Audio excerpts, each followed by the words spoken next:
ദൈവമേ, സ്വർഗസ്ഥ പിതാവേ, தேவனே உம்மை நாங்கள் ஸ்தோத்திரிக்கிறேன், ஆராதிக்கிறேன், மகிமைப்படுத்துகிறேன்.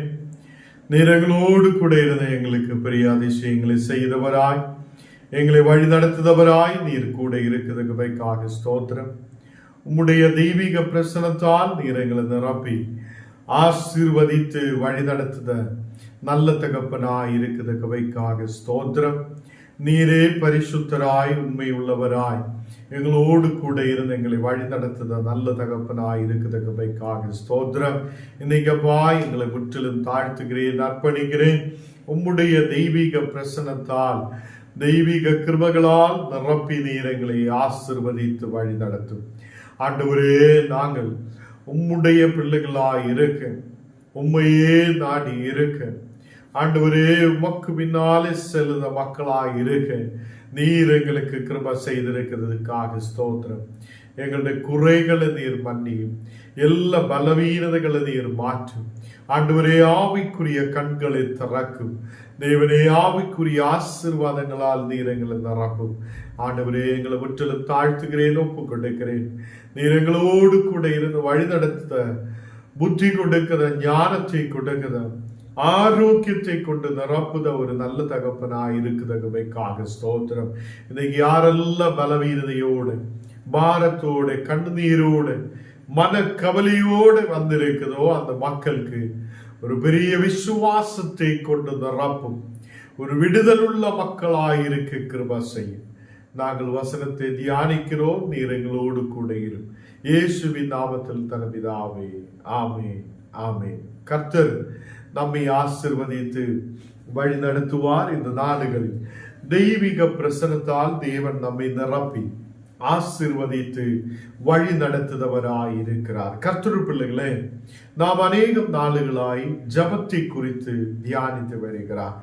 அநேகம் தேவனுடைய பிள்ளைகள் ஜபித்ததை குறித்து, அவங்கள் தேவனுக்கு முன்பாக எப்படி ஜபிச்சிருக்கிறார் என்றும், எப்படி தேவனுடைய ஆசீர்வாதங்களை பெற்றுக் கொண்டிருக்கிறார் என்றும், ஏதெல்லாம் தெய்வீக வழியிலே அந்த மக்கள் நடந்திருக்கிறார் என்றும் நான் போன நாளுகளில் அதை வசனத்திலிருந்து தியானித்து வருகிறார்.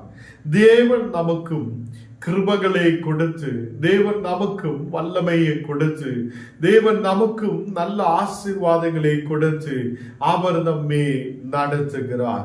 தானியேல் 6ஆம் அதிகாரம் അതിന്റെ 11ാമത്തെ വചനം നാം വാസിக்கலாம். தானியேல் 6ஆம் அதிகாரம் അതിന്റെ 11ാമത്തെ வசனம். அப்பொழுது அந்த மனுஷர் கூட்டம் கூடி தானியேல் தன் தேவனுக்கு முன்பாக ஜெபம் பண்ணி விண்ணப்பம் செய்கிறதை கண்டார்கள். இங்கே சில மனிதர்கள் தானியேலுக்கு விரோதமாய் எழும்புகிறார். இந்த தானியேலுக்கு விரோதமாய் எழும்பி அவர் பார்க்கும்போது தானியேல் தன் தேவனுக்கு முன்பாக ஜெபம் பண்ணி கொள்ளுவதை பார்க்கிறார். தானியேலுக்கு முன்பாக ஜெபிக்கிறார். தானியேல் தேவனுக்கு முன்பாக ஜெபிக்கிறார். தானியேல் தேவனுக்கு முன்பாக அதை ஜெபிக்கிறதை இந்த மக்கள் பார்க்கிறார். அங்கே உள்ள பிரதானிகளும் தேசாதிபதிகளும், அன்னைக்கு இருக்கிற ராஜாவுடைய அங்கே இவங்களும் கூட வேலை செய்த அந்த பிரதானிகளும், அன்னைக்கு இருக்கிற தேசாதிபதிகளும் இந்த மகன் அதை தானியேல் ஜெபிக்கிறதை பார்க்கிறார். அப்போ தானியேல் தேவனுக்கு முன்பாக முழங்கால் படியிட்டு தேவனுக்கு முன்பாக ஜெபித்து கொண்டிருக்கிறார் என்று நமக்கு வசனத்தில் பார்க்கும்போது, இங்கே 10ஆம் வசனத்தில் எல்லாம் நமக்கு பார்க்க முடியும். தானியேல் தேவனுக்கு முன்பாக உட்கார்ந்து 3 தினமும் 3 வேளையிலும் தன் தேவனுக்கு முன்பாக அதை முழங்கால் படியிற்று ஜெபம் பண்ணி அவன் ஸ்தோத்திரம் பண்ணுகிறான். அப்போ தானியேல் ஜெபிக்கிறார், தேவனுக்கு ஸ்தோத்திரமும் பண்ணுகிறான். எப்படி என்றால், ஒரு நாள் அதை ஓரோ நாளும் 3 வேளை 3 அது நேரத்தில் அவன் தேவனுக்கு முன்பாக முழங்கால் படியிட்டு ஜெபிக்கிறான். அப்போ கர்த்தர் பிள்ளைகளே, இங்கே அப்பொழுது அந்த மனுஷன் கூட்டம் கூடி என்று சொல்லப்படும் போது அந்த மனுஷர் யாரு? அந்த ராஜாவுடைய அது தேசாதிபதிகள் பிரதானிகளுமாயிருக்கிற அதை மக்கள் அங்கே வந்து தானியேல் ஜெபிக்கிறது விண்ணப்பம் பண்ணதை பார்க்கிறார். தானியேல் 6ஆம் அதிகாரம் அதிന്റെ 1ஆமത്തെ வசனம் வாசிக்கும் போது ராஜ்யம் முழுவதையும் ஆளும்படிக்கு தன் ராஜ்யத்தின் மேல் 120 தேசாதிபதிகளையும், அப்போ அங்கே 120 தேசாதிபதிகள் இருக்கிறார். அந்த தேசத்தை ஆளுவதற்காக அந்த ராஜ்யம் முழுவதும் ஆளும்படிக்கு அந்த அப்போ ஒரு ராஜாவு இருக்கும். அந்த ராஜாவுக்கு கீழே இந்த 120 தேசாதிபதிகள் அந்த தேசத்தை அந்த ராஜ்யத்தை ஆளும். அப்போ நமக்கு இப்போ புரிஞ்சிருக்கும் இந்த தேசாதிபதிகள் யாரு? ராஜாவுக்கு கீழே அந்த தேசத்தை ஆளும்படிக்கு அந்த தேசத்துக்கு ஆளுவதற்காக தெரிந்து கொண்டிருக்கிற இந்த 120 தேசாதிபதிகள் அங்கே இருந்திருக்கிறார். அப்ப 2ஆமத்து வசனம் வாசிக்கும் போது ராஜாவுக்கு நஷ்டம் வராதபடிக்கு அந்த தேசாதிபதிகள் கணக்கு ஒப்புவிக்கிறதாக. அப்போ இந்த தேசாதிபதிகள் என்ன செய்யும்? ராஜாவுக்கு நஷ்டம் வராதபடிக்கு அந்த தேசத்தில் அவங்கள் அது கணக்குகள் எல்லாம் நஷ்டம் வராதபடிக்கு கணக்குகள் ஒப்புவிக்கிற ஒரு 120 தேசாதிபதிகள் அங்கே இருந்திருக்கிறார்.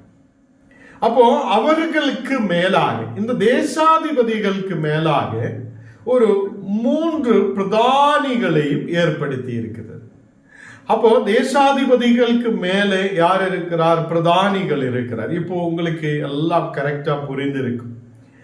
நம்ம எல்லாம் வசனம் கேட்கும் போது சிங்க கெபியில் போட்டிருக்கிறார், வாயை கட்டி இருக்கிறார், இப்படி எல்லாம் கேட்கும் போதும் இன்னைக்கு நாம் வேதத்தை படிக்கும் போது இங்கு நமக்கு பார்க்க முடியுது இந்த பிரதானிகளாயிருக்கிற 3 பேர் இருக்கிறார்.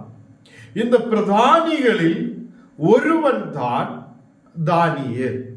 அப்போ இந்த 3 பிரதானிகள் இருக்கிறதில் ஒருவன் தான் தானியேல். அன்னைக்கு இருக்கிற ராஜாவுடைய பேர் தரியோ என்று சொல்லி இருக்கிற ஒரு ராஜா. அப்போ இந்த தரியோ ராஜாவுக்கு கீழே 3 பிரதானிகள் இருக்கும். இந்த 3 பிரதானிகளில் ஒருவன் தான் தானியேல். அப்போ 3 பிரதானிகளில் ஒருவன் தானியேலாய் இருக்கும் போது மீதியுள்ள பிரதானிகளும் 2 பிரதானிகள் வேற இருக்கும்.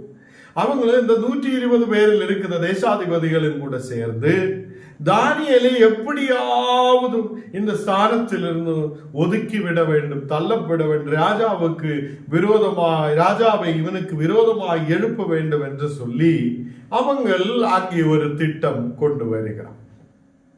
3ஆவது வசனம் வாசிக்கும் போது இப்படி இருக்கையில் தானியேல் பிரதானிகளுக்கும் தேசாதிபதிகளுக்கும் அங்கே மேற்பட்டவனாய் காணப்படுகிறான். அவன் எல்லாருக்கும் மேலான ஒருவனாய் காணப்படுகிறான். அந்த தாரியோ ராஜாவுக்கும் ஒரு நல்ல பிரியப்பட்டவனாய் இவன் காணப்படுகிறான். அப்போ தானியேலுக்கு விசேஷித்த ஆவி இருந்தபடியினால் அவனை ராஜ்யம் முழுவதுக்கும் அதிபதியாக ஏற்படுத்த ராஜாவு நினைத்தார். அப்போ தேசத்தில் அதிபதியாக ராஜாவு அதே தானியேலே அதே தேசத்தில் அதிபதியாய் வைக்க அவன் நினைக்கிறான். கர்த்தர் பிள்ளைகளே, ராஜாவு இந்த தேசத்து முழுவதும் அவனை அதிபதியாய் வைக்க அதே ராஜாவு அவனை ஏற்படுத்த நினைக்கும் போது இந்த பிரதானிகளுக்கும் அங்கே இருந்த தேசாதிபதிகளுக்கும் கொஞ்சம் மன கஷ்டம் உருவாகிறார். அப்போ இந்த மன கஷ்டம் உருவாகி தானியேலுக்கு விரோதமாய் ஏதாவது செய்யலாம், தானியேலை எப்படியாவது அவனுக்கு ஒரு விரோதமாய் குற்றம் கண்டுபிடிக்க பார்த்து இவங்கள் நடக்கிறார். ஏன் அந்த குற்றம் கண்டுபிடிக்கிறார்? தானியேல் எங்களை காட்டிலும் வளருகிறார், அவன் தேசம் முழுவதும் அதை ஆளுதவனாய் மாற்றப்படுகிறார், அதிபதியாய் மாற்றப்படுகிறார். ராஜா அவனுக்கு அதை உயர்ந்த நல்ல ஸ்தானங்கள் கொடுக்கிறார் என்று சொல்லி ராஜ்யம் முழுவதும் அதை அதிபதியாக அதிகாரியாக அவனை நியமிக்க ராஜாவு திட்டம் வைத்திருக்கிறார் என்று தெரியும் போதுதான் இவனுக்கு விரோதமாய் குற்றத்தை கண்டுபிடிக்க ஆரம்பிக்கிறான்.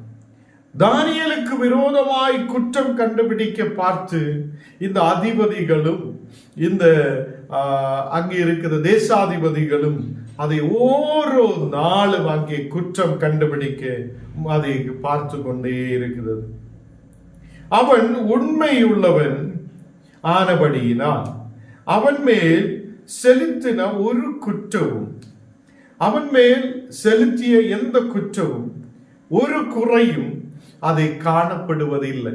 இவங்களும் நிறைய குறைகள் கண்டுபிடிக்கிறதுக்காக பின்னாடியே சுற்றி கொண்டிருக்கிறார். இந்த அதிபதிகளும் தேசாதிபதிகளும் தானியேலுக்கு பின்னாலே செல்லும் போதும் எந்த குற்றமும் அவனுக்கு விரோதமாய் இல்லை, எந்த குறையும் இவங்களுக்கு கண்டுபிடிக்கவும் முடியதில்லை. அப்போ ஒரு குற்றமோ குறையோ இவங்களுக்கு கண்டுபிடிக்க முடியாது. அது அவங்க இனி என்ன செய்யும் என்று யோசிக்கிறார். எப்படியாவது தானியேலே அது இங்கே இருந்து தள்ளப்பட வேண்டும், அவனை எப்படியாவது ஒதுக்க வேண்டும் என்று சொல்லி இவங்கள் நினைக்கிறார்.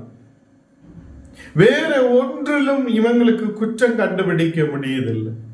அப்பதான் இவங்களுக்கு ஒரு யோசனை, தேவனுடைய விஷயத்திலே குற்றப்படுத்த முகாந்திரம் தேடலாம் என்று நினைக்கிறான். தேவனுடைய விஷயத்தில் அவனுடைய தேவன், அவன் எப்போது ஜெபிக்கிற தேவன் உண்டு, அவன் எப்போது ஜெபிக்கிற ஒரு தேவன் உண்டு. அப்போ அந்த தேவனுடைய விஷயத்திலே குற்றப்படுத்த முகாந்திரம் தேடலாம் என்று நினைக்கிறான். வேற ஒன்றிலும் குற்றப்படுத்ததுக்கு எதுவும் அவங்க கண்டுபிடித்தது இல்லை. அதனால இந்த குற்றம் அதை அவன் சுமத்ததுக்காக, அது ஒரு தேவனுடைய விஷயத்திலே குற்றம் சுமத்ததுக்காக இவங்கள் பிளான் வைத்து அதை ராஜாவினிடத்தில் கடந்து செல்லுகிறான். அந்த பிரதானிகளும் தேசாதிபதிகளும் ராஜாவினிடம் கடந்து சென்று ராஜாவினிடத்தில் போய், ராஜாவே நீர் என்றும் வாழ்க என்று சொல்லுகிறார். ராஜாவே நீர் என்றும் வாழ்க.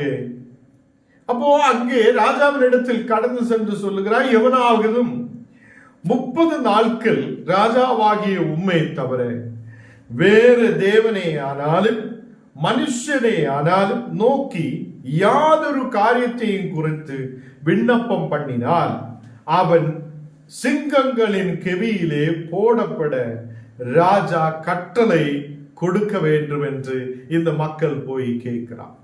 அப்போ இந்த பிரதானிகளும் இந்த தேசாதிபதிகளும் எல்லா குற்றம், ஏதாவது ஒரு குறையோ குற்றமோ கண்டுபிடிக்கலாம் என்று சொல்லி தானியேலுக்கு பின்னாலே கடந்து சென்று என்றாலும் எதுவுமே எந்த குற்றமும் கண்டுபிடிக்க முடியாது இருந்திருக்கிறார். அப்போதான் ராஜாவினிடம் கடந்து சென்று இவனுடைய தேவனில், அதை இவன் எப்போது தேவனில் பிரியமாயிருக்கிறார், தானியேல் எப்போது ஜெபிக்கிற மகனாயிருக்கிறார், தானியேல் ஜெபிக்கிற ஒருவனாய் இருக்கும் போது அதிலே நமக்கு ஏதாவது ஒரு குற்றம் கண்டுபிடிக்கலாம் என்று சொல்லி ராஜாவினிடத்தில் போய், ராஜாவை உம்மை அல்லாமல் வேற யாருக்கிட்டையும் 30 நாட்கள் எந்த மனுஷனுக்கிட்டையோ எந்த தேவனுக்கிட்டையோ யாதொரு காரியத்தையும் குறித்து விண்ணப்பம் பண்ணக்கூடாது என்று சொல்லி ஒரு அதை கட்டளை கொடுத்து அதில் கையெழுத்து போட வேண்டும் என்று இந்த மக்கள் கேட்கிறார். அப்போ ராஜாவு அந்த விஷயத்தில் ராஜாவினிடத்தில் இவங்கள் கட்டளை கொடுக்கிறதுக்காக ரொம்ப பிரஷர் பண்ணி இது கொடுத்துதான் ஆகணும் என்று அங்கே சொல்லப்படுகிறார். ராஜாவினிடத்தில் கட்டளை கொடுக்கவும் அதில் கையெழுத்து வைக்கிறதுக்காக இவங்கள் அதை சொல்லி அந்த கையெழுத்து வைத்து அந்த கட்டளையை அங்கே கொடுக்கப்படுகிறார்.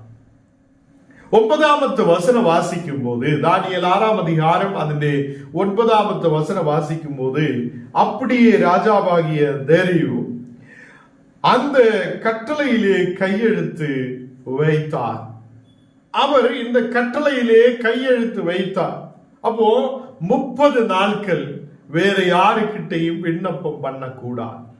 ராஜாவினிடம் மட்டும்தான் விண்ணப்பம் பண்ண வேண்டும். வேற தேவனுக்கிட்டையோ வேற மனிதனுக்கிட்டையோ விண்ணப்பம் பண்ணக்கூடாது என்று ஒரு கட்டளை வைத்திருக்கும் போது தானியேல் இந்த வார்த்தை கேட்ட உடனே தன் அறையிலே போய் எருசலேமுக்கு நேராக அவன் முழங்கால் படியிட்டு அவன் 3 வேளையிலும் அங்கே ஜெபிக்கிறான். அவன் 3 வேளையிலும் அவன் முழங்கால் படியிட்டு அங்கே ஜெபம் பண்ணுகிறான். தேவ பிள்ளைகளே, ஒரு பிரச்சனையிலும் அந்த தேசத்தில் அதிபதியாயிருக்கிற தேசத்தில் ராஜாவுடைய பக்கத்திலே ரொம்ப நெருக்கமாயிருக்கிற ஒருவன் தான் தானியேல். அந்த தானியேல் அங்கே தேவனுக்கு முன்பாக இந்த பிரச்சனையின் நேரத்தில் மக்கள் அவரை ஒதுக்க பார்க்கும் போது, மக்கள் அவரை தள்ளிவிட பார்க்கும் போதும் அவன் முழங்கால் படியிட்டு ஜெபம் பண்ணி அங்கே ஸ்தோத்திரம் பண்ணுகிறான்.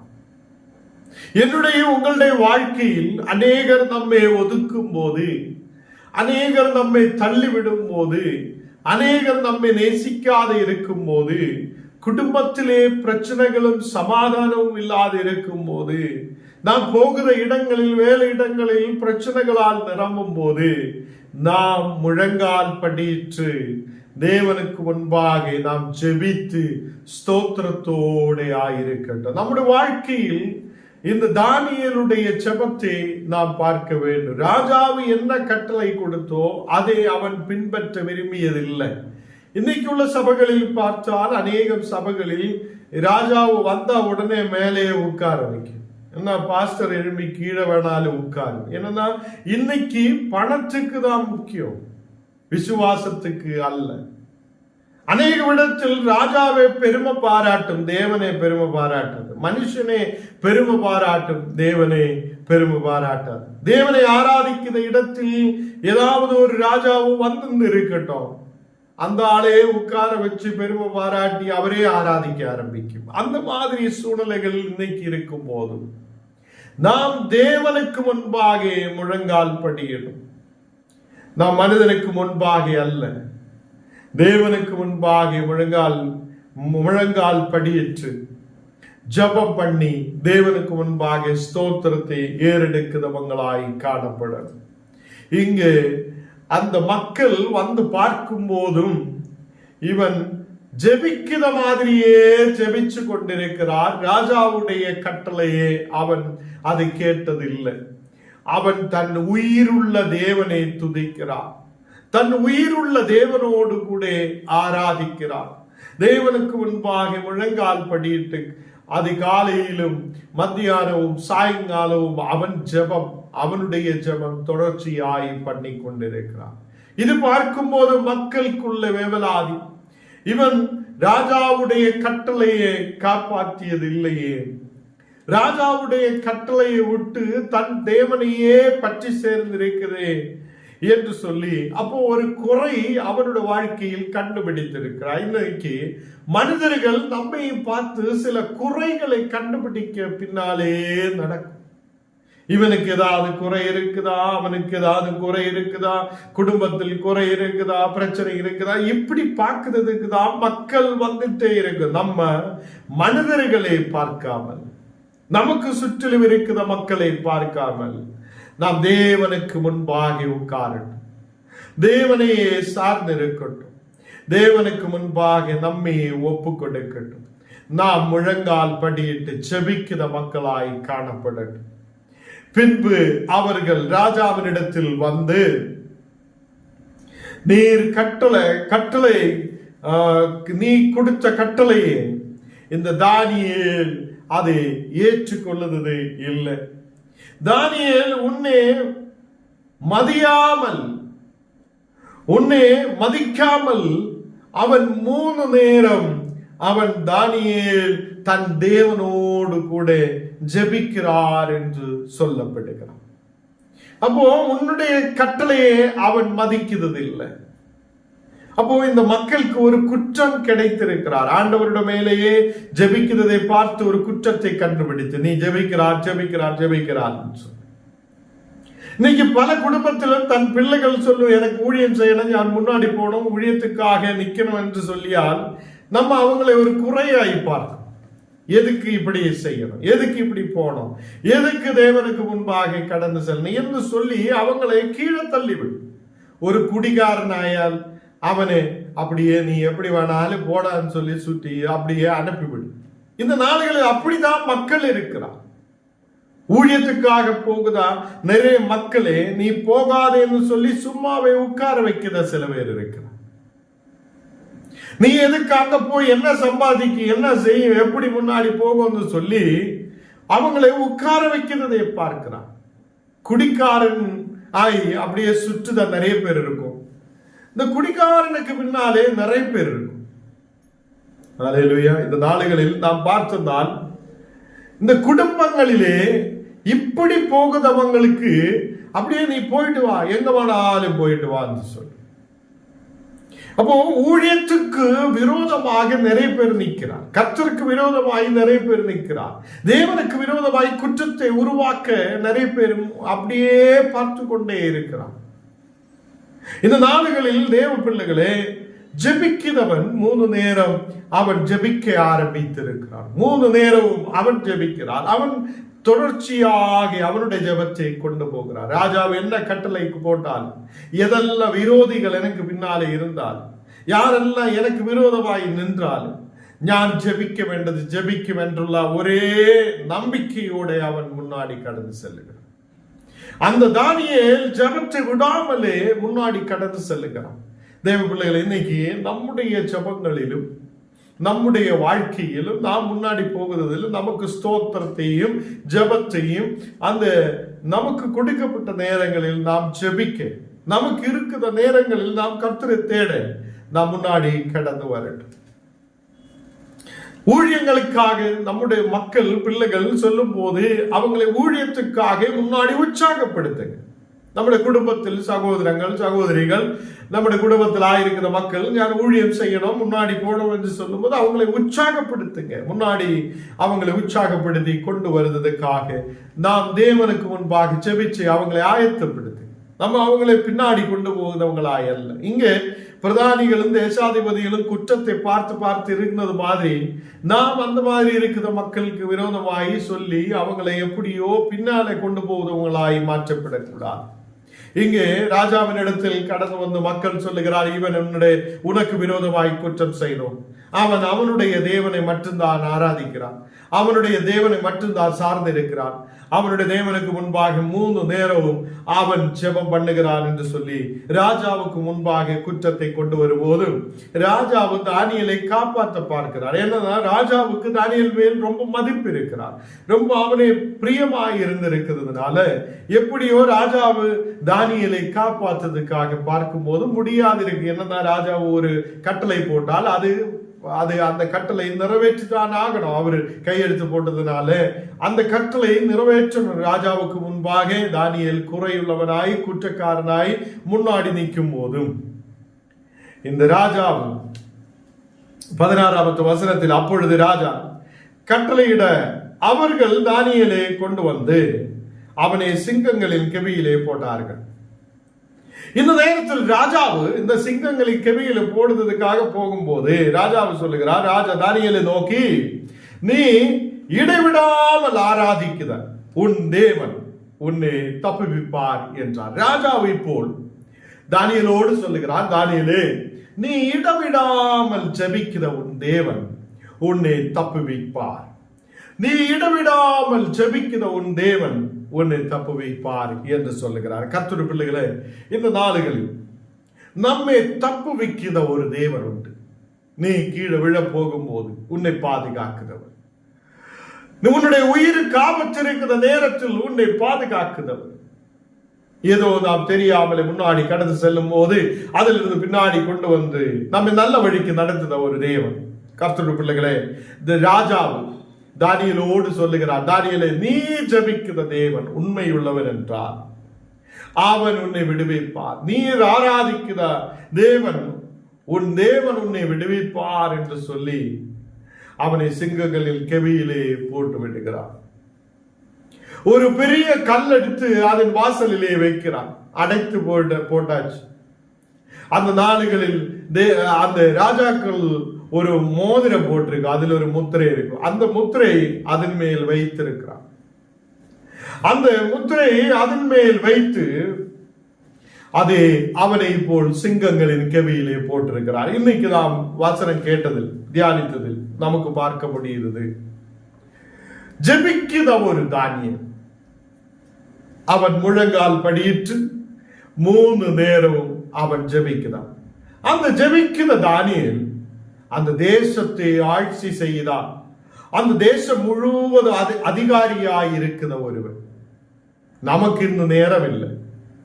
நம்ம அதிகாரியோ தேசம் முழுவதும் ஆட்சி செய்தவனோ அல்ல. நமக்கு இன்னைக்கு நேரம் இல்லை. நமக்கு நிறைய அந்த வேலை இந்த வேலை, அப்படி போடும் இப்படி போடும். ஜெபிக்க உட்கார்ந்தாலும் கூட கேஸ் இருக்குதா, ஃப்ரிட்ஜில் மீன் இருக்குதா, அங்க அது இருக்குதா, இங்க இருக்குதான்னு சொல்லி யோசனைகள் அப்படியே போய்கொண்டிருக்கு. இல்லைன்னா வெளியில யாராவது வந்து நிக்குதா, அங்க இருக்குதா இங்க இருக்குதான்னு சொல்லி நம்ம கவலைப்படும். நம்ம மனதெல்லாம் தேவனோடு கூட கடந்து வர முடியாது. இந்த நாளில் தானியேல் பெரிய ஆட்சி செய்த ஒரு பிரதானியாய் இருக்கும் போது அவன் தேவனுக்கு முன்பாக 3 நேரம் ஜெபிக்கிறான். அதே மாதிரி இந்த சிங்க கெவியில் தானியேலை போடும்போது ராஜாவே அவனுக்கு சாட்சி கொடுக்கிறார். நீ ஜெபிக்கிறா, நீ இடவிடாமல் ஜெபிக்கிற உன் தேவன் உன்னை தப்பு வைப்பார். இந்த ராத்திரி வேளை கர்த்தர் நம்மை தப்பு வைக்கிறவராய் இருக்கிறார். நமக்கு ஜெபிக்கலாம். ஆண்டவரே, இந்த ராத்திரி வேளையிலப்பா நாங்கள் வசனத்தை தியானிக்க, உம்முடைய வார்த்தைகளை கேட்க தேவனே நீர் எங்களுக்கு கிருபை செய்ததுக்காக ஸ்தோத்திரம். நீர் உயிருள்ளவராய் உன்னதராய் எங்களை தப்பு வைக்கிறவராய் இருக்கிறதுக்காக ஸ்தோத்திரம். நாங்கள் உண்மையில் நம்பிக்கை வைக்கிறேன். யாரெல்லாம் பலவீனதையோடு முள்ளான பிரச்சனையின் நடுவில் நிற்கும் அந்த மக்களை தப்பு வைக்க நீர் உண்மையுள்ள தேவனாய் இருக்கிறது. வியாதிகளில் இருந்து, பலவீனதைகளில் இருந்து, கண்ணு நீரான சூழ்நிலைகளில் இருந்து, எல்லா பிரச்சனைகளிலிருந்து விடுவிக்க நீர் உண்மையுள்ள தேவன். நாங்கள் உம்முடைய முன்பாக முழங்கால் படியிட்டு ஜெபிக்க, ஆண்டவரே உம்மை துதிக்க, உம்மை ஸ்தோத்தரிக்க நீர் எங்களுக்கு கிருபை செய்ததுக்காக ஸ்தோத்திரம். எங்களை முற்றிலும் தாழ்த்துகிறேன், அர்ப்பணிக்கிறேன். நீர் எங்களை ஆசீர்வதித்து தேசத்தில் பெருக செய்ய இன்னைக்கு வந்திருக்கிற எல்லா மக்களையும் நீர் தொடுதகவைக்காக ஸ்தோத்திர. தேசத்தில் நல்ல ஞானத்தோட கிருபைகளோட ஆண்டவரே உம்முடைய ஆவிக்குரிய ஆசீர்வாதத்தோட முன்னாடி கடந்து வருத மக்களாயிருக்க கிருபை செய்யும். எங்களை முற்றிலும் தாழ்த்துகிறேன், அர்ப்பணிக்கிறேன். இயேசுவின் நாமத்தில் தருவிதாவே, ஆமென்.